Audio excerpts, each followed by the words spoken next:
everyone, and welcome back. We are here right now at Natalie Gleitman's kitchen from Natalie's Cuisine, where she's going to be teaching us how to make carrot cake. That's right. We're going to make like a healthy version of what you know of the very sugary and fattening carrot cake. It's going to be very moist. It's going to be very delicious. This was like one of my first recipes that I ever made, and it's still one of my favorites. Okay. So it's really my go-to cake if I have an invitation, if there's a birthday coming up, if I want to invite some friends over for coffee and cake. It's such a great recipe, and I still love to make it. Your next thing to bring to a dinner party or anything like that. Right. Great. Yes. Let's learn how to make it. Yes, so we have lots of amazing ingredients, all very healthy. We're not using any butter, we're not using white flour, we're not using refined sugar. Wow, And I will show you also some additive, like substitutions that you can use. Instead of honey, you can use agave to make it vegan. So we're gonna start with some wholemeal spelt flour, 260 grams of this.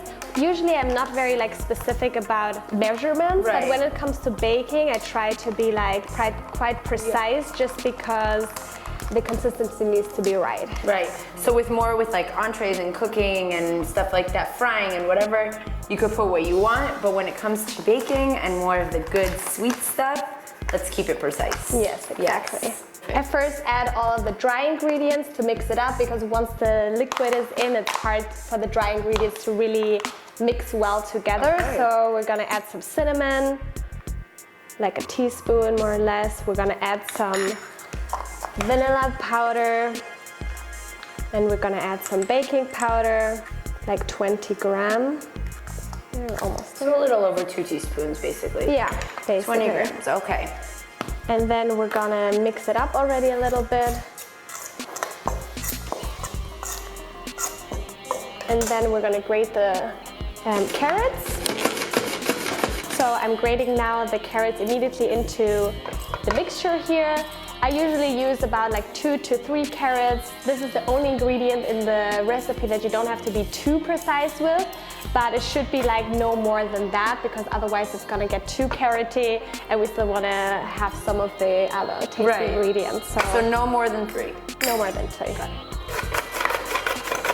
Be careful with the grater, because you can get hurt so easily in the kitchen. So really be careful when you grate these carrots or when you use sharp knives. I'm just saying it because a close friend of mine just got a really bad accident when she tried to do something with an apple, and it's just not worth it. And just really be safe in the kitchen. You know? Don't try to do weird things with apples. Exactly.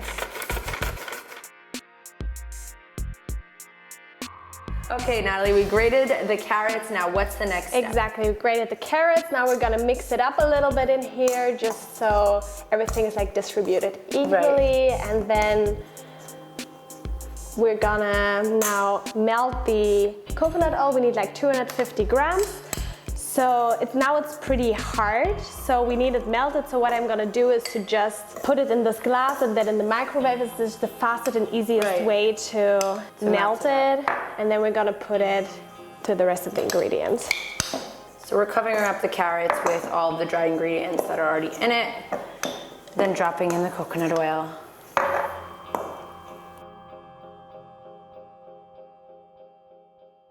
And now we're just adding it to our mixture. If you don't like coconut, you can add canola oil. The thing about coconut oil is just that it's much healthier, and it adds a coconutty flavor to it. So you have 2 flies in one catch, basically. So I think it's great. Now we're gonna add 4 eggs. For those that have histamine intolerance, you can also just use the egg yolk and add some water to it. I have the tip also on the recipe to my website, just because lots of people that have histamine intolerance don't feel well with the egg white. And now we're just mixing this up and adding some honey to it as our final step. That's it. Ooh, $1.99. And then we're just gonna mix it up and then put everything into the silicone baking form. What I like about the silicone ones is that you don't need to use any butter or oil for things to stick on the sides. Stick free. Exactly, it's stick free. the cake comes out in one piece. It's not crumbled all on the sides, sticking to the pan. It's always important to find like healthier options, and I think it's not only about the calories, it's just really about putting healthy things into your body and not like artificial processed things, because you really feel the difference, that you feel so much better. So basically everything in moderation. Just because this is healthy, gluten-free, all of that, it does not mean you should be eating the whole cake in one sitting, people. Exactly. The last step, we're gonna put this into the oven for about 40 minutes. How much, what's the temperature? 180 Celsius. Got it, 180 Celsius. And in the meantime, we're gonna prepare like a very delicious glaze, which is only dates, coconut milk, and macadamia nuts, and it is heaven, honestly. Again, very basic, but probably so delicious. Exactly. Let's pop it in. Let's do it.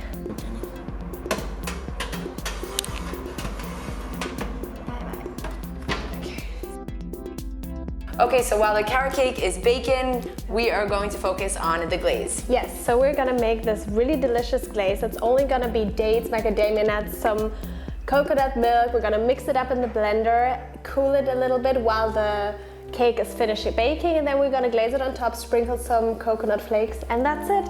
In here you can kind of use any kind of date, but I like to use the medjool kind just because they're like very moist and big. And then we put some macadamia nuts, some coconut milk. This is what, a cup, you would say? Once you start mixing, it's too fluid, then just add some more macadamia nuts and dates. And if it's too dry, then add some more fluid. So you can play with it a little bit. So now we're checking. Perfect consistency, very creamy. And now I'm just gonna put it into the fridge. It's gonna firm up a little bit while the cake is baking in the oven. Cool. Now we're just flipping the cake onto this plate, and then we're gonna put the glaze on top. The ideal scenario is to really let the cake cool off completely, and then to put the glaze on so it doesn't melt, and then to put it in the fridge. Okay. Dun, da, da, da, da. Wow, that looks amazing. Now we're gonna add some glaze. The glaze. You can go crazy with this glaze. Yeah. You can put more, you can put less, whatever you want. You can put none, but I think it's just really delicious. It's a good addition. Yeah, and it makes it like extra moist. Yeah. I'm gonna sprinkle some of this on top, and then we're ready to serve. Thanks.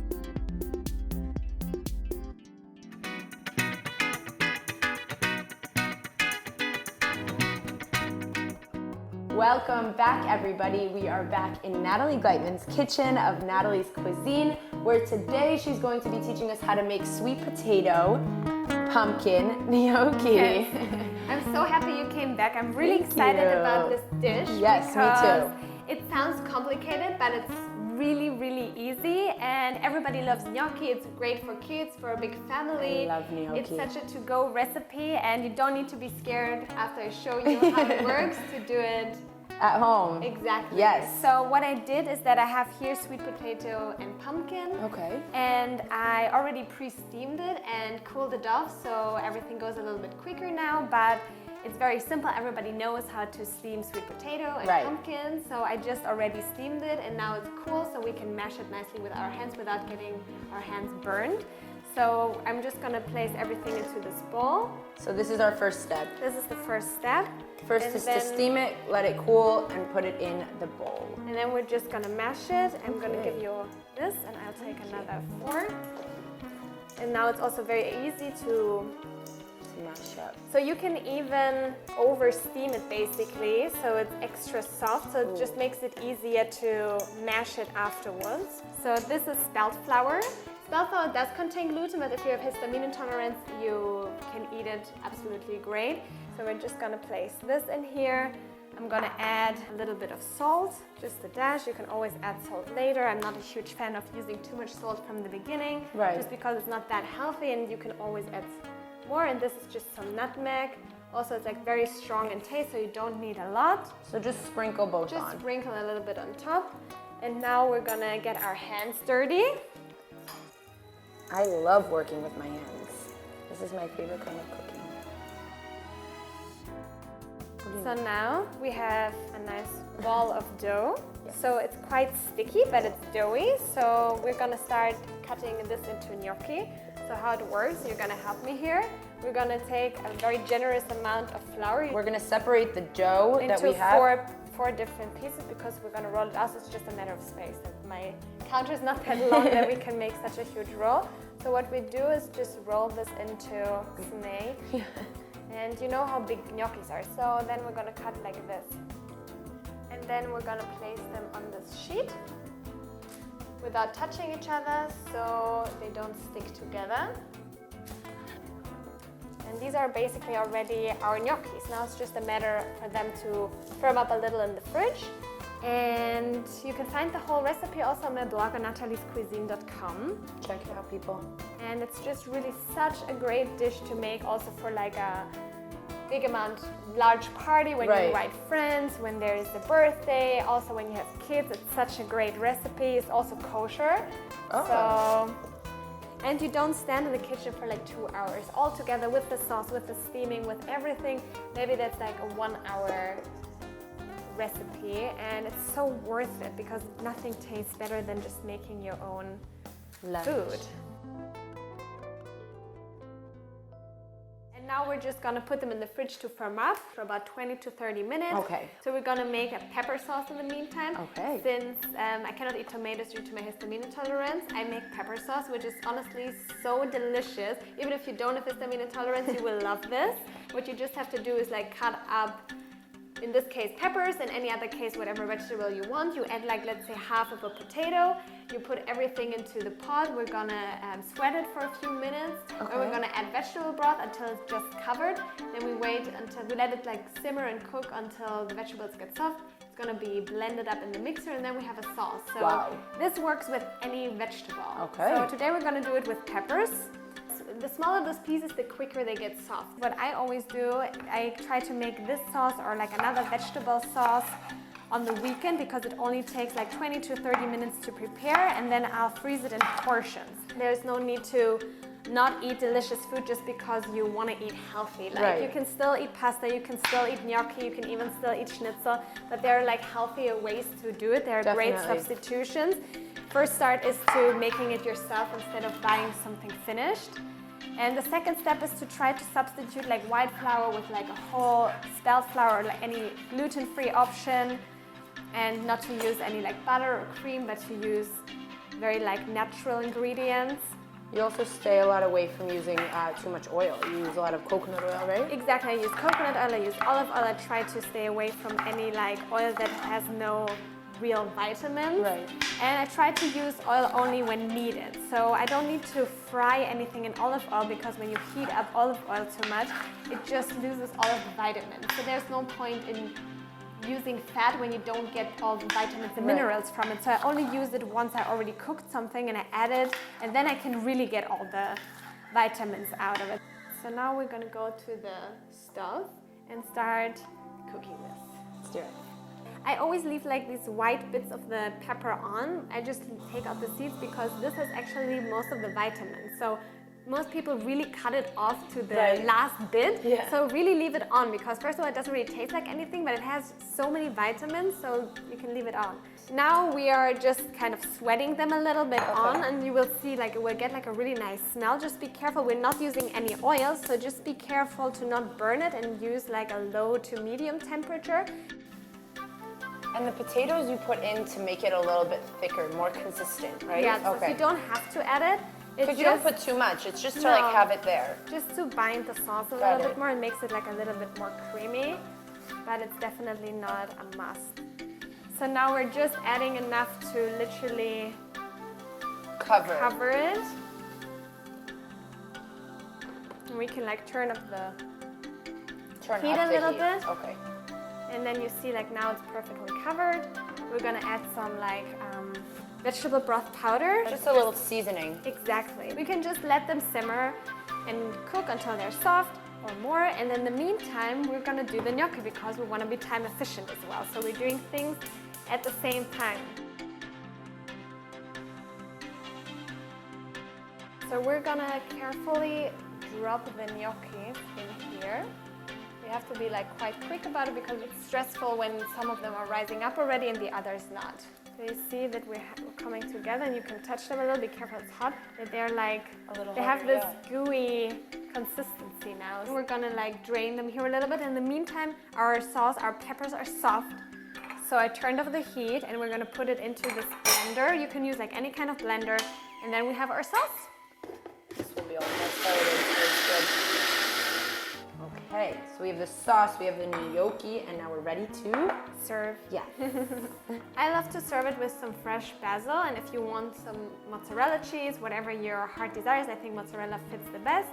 And I love to use fresh herbs. I think it always adds to the dish, and it's really delicious. So let's Sauce it up. and you see the amazing consistency of that. Right. So It's good. so delicious. Here we go.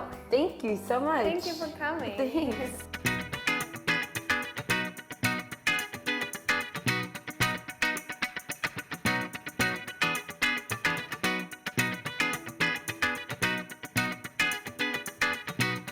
We're now here with Chef Ido, who's not only the head chef of restaurant Touro, but also the owner here in the old city of Jerusalem. So what is the first dish that you're going to make for us today? We make today the tartar salmon. So what are the Must. ingredients? Miso sauce, Asiatic sauce, okay. We have mint, we have cucumber, onion, red onion, green onion, black sesame. First step, you got to chop up the We need to fresh check the fresh salmon, okay, to clean it. Take fresh mint, cucumber, red onion, sesame oil, olive oil, lemon juice fresh. Everything here is very finely chopped, Yeah. very, very small pieces. Yeah. Now we mix everything. This neighborhood is Mishkanot Shananim. It's the first Jewish neighborhood in Jerusalem. Yuda Touro is Jewish American. He bring the money for Moshe Montefiore and bring all this neighborhood. When did you open this restaurant? 4 years ago, people come over here just to travel, to see history in this neighborhood, and to come to eat food in this view. So- This is the miso sauce, black sesame, baby beet over here. Enjoy.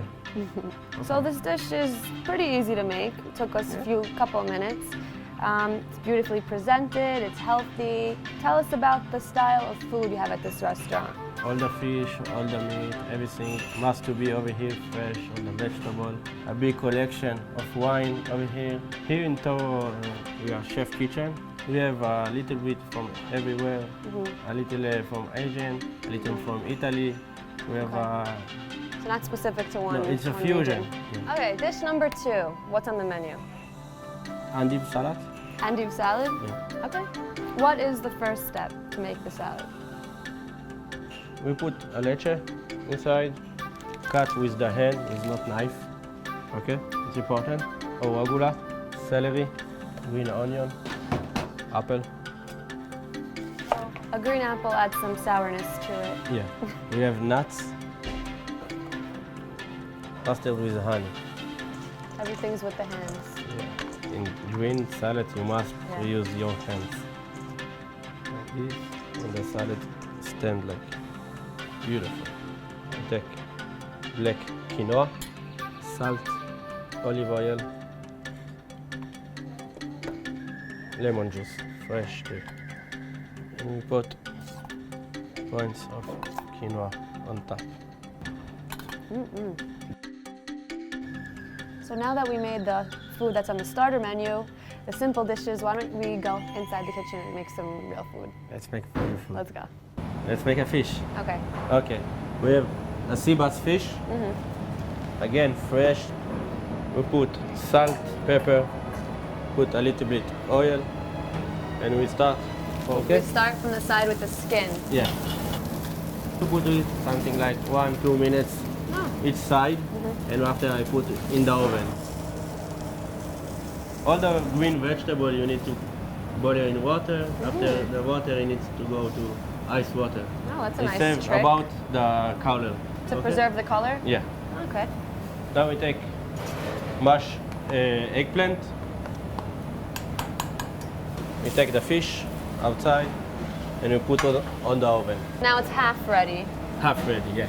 Okay, so you're gonna finish it up in the oven. We put 4 minutes and the fish is be ready. Okay, now we make the side dishes. We start with the broccoli, sliced garlic, spinach, salt, and lemon juice. Finish. The fish is ready, we take it out. We start with the eggplant, with the fish. I see you guys put a lot of work into presenting the dishes, making sure it looks perfect on the plate. Exactly. Yeah? Tomato with olive, fresh basil, and we're ready. So now for my favorite part of the day, which is eating.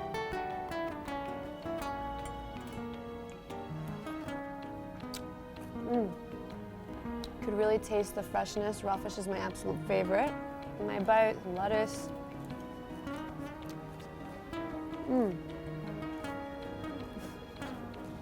I love the dressing, honey mustard. Honey mustard, It's yeah. really good. Were you the one that came up with all the dishes? Yeah, it's me and Benny Ashkenazi, Another chef? another chef. Thank you very much. I like how you presented the dish to us. It's not too much. You don't leave the restaurant stuffed. It's just a right amount of salad and fish. Wow. The smoky flavor. Here we can see a really great view of the Old City and the Tower of David, and even where Jesus has had his Last Supper, right? Exactly. Okay, Adele, thank you so much for having us today and teaching us to make a few different dishes at Restaurant Touro. We will for sure be back. You're welcome. Thank you very much. Thank you very much.